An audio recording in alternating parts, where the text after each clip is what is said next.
William Millen here for GetMoreSports.com, and we've got a big-time matchup in the West Coast Conference to decide the conference's auto bid, and it's a game that also is going to tell us a lot about the NCAA Tournament Selection Committee's mindset when we find out which one of these guys doesn't make the tournament on Selection Sunday. You've got St. Mary's and Gonzaga matching up.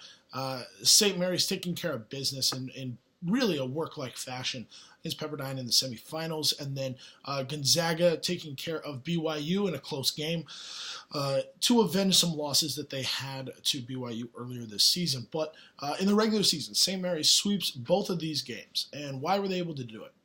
It's guard play. St. Mary's has the better guard play this season. They are not spectacular. They're not blow by you guys. They're not even Matthew Dellavedova. I look at these guys, and they're really just consistent. They don't turn the ball over. They knock down shots. And this team will always take their time looking for the best look. They're not slow-paced, but they're patient. They're not willing to rush. They're really impressive in that way. I kind of think of them like Virginia in that way, maybe a little bit less adamant about slowing the pace down, but nonetheless, they do look for the best shot, and Randy Bennett has these guys playing at a really high level. On the other side with Gonzaga, I think Kyle Wilcher is hitting his stride. I mean, he scores 29 points against BYU. Domantas Sabonis played very well.